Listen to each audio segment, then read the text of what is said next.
I'm going to show you 2 posture improving exercises that every senior should be doing right now at home, and it requires no equipment and it's all totally free. So if you're ready, let's get ready to think right, move right, and feel right.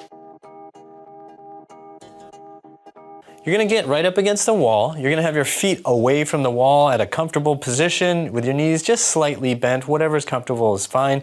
You wanna have your tailbone a little bit off the wall. You wanna have your low back flat against the wall. So you may need to kind of tuck your tail a little bit to get that flattened out. Then you're gonna tuck your chin so that you're looking a little bit down and in front of you, maybe like 6 feet in front of you. And then you're gonna pull the back of your head towards the wall. This is going to give you an incredible double chin, which I know you don't want to have, but I swear to you, it's worth it to have this for just a minute or 2 because it's going to help with your posture.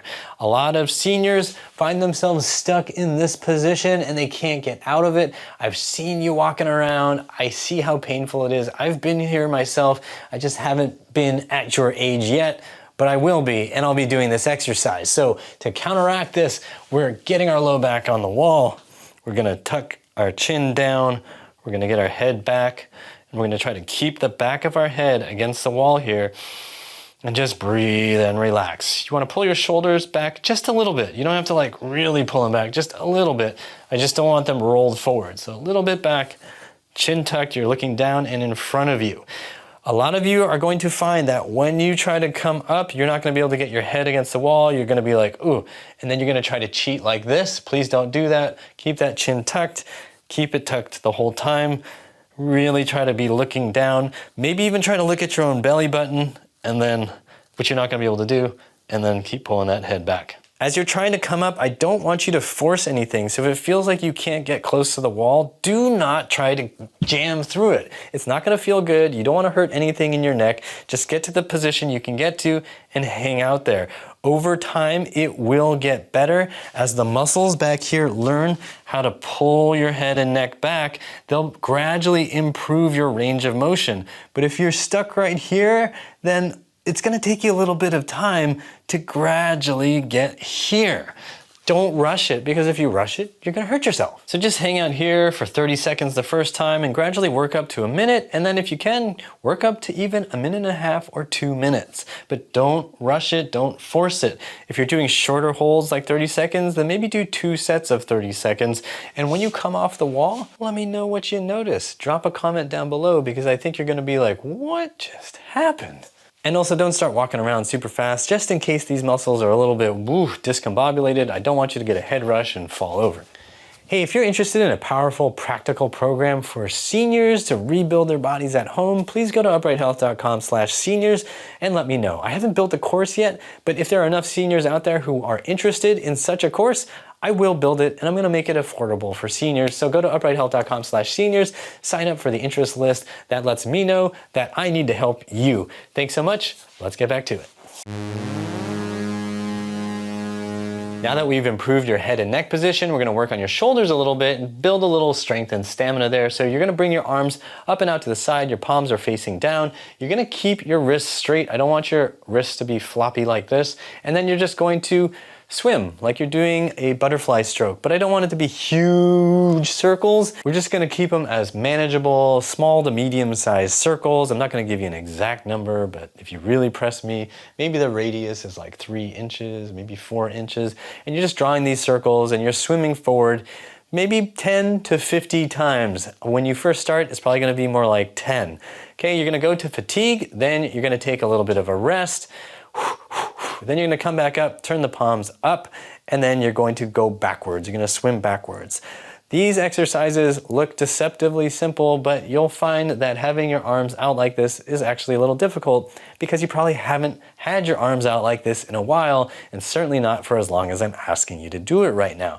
So if you feel fatigued and you feel mortified that, oh my God, why are my arms so heavy? It's okay. I swear this will get easier.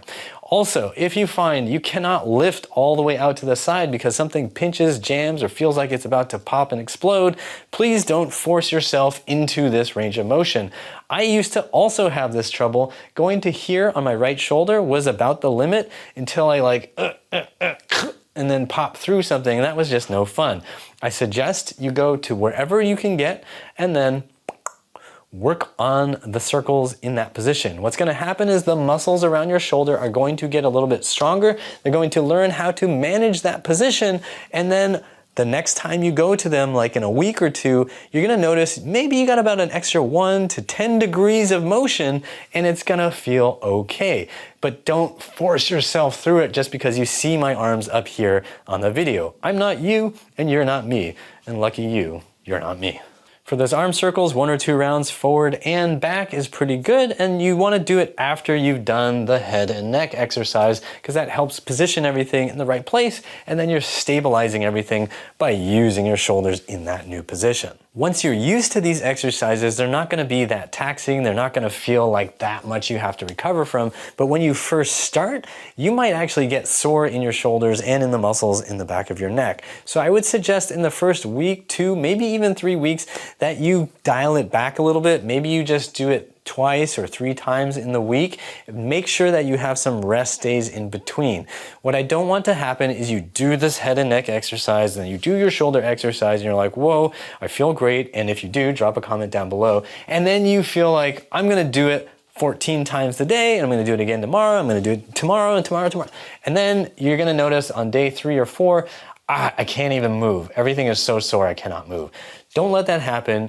Give yourself some time to acclimate. If you haven't done anything like this, your muscles are going to complain. Don't freak out. Just make sure you do it like day 1, and then maybe again on day 3, maybe again on day 5 or 6. Or if you want to be really conservative, then just do it on day 1 and then day 4. And then next week, it's like, again, day 1, day 4.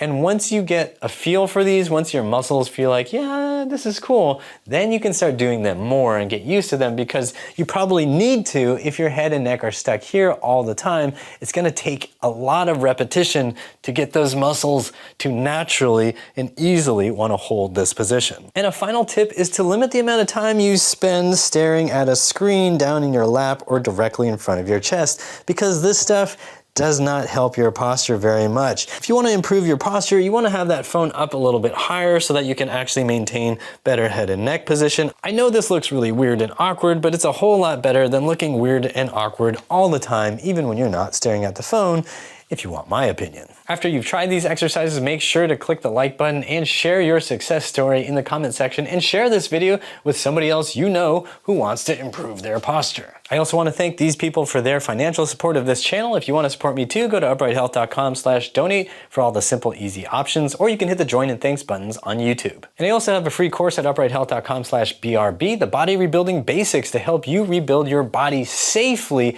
in the long run. It's going to show you strategies, pitfalls, and it's going to give you free workouts to help you rebuild your body. 100% free at uprighthealth.com/BRB. Thanks so much for your support. Check these videos out here, and as always, I hope you remember that pain sucks, life shouldn't.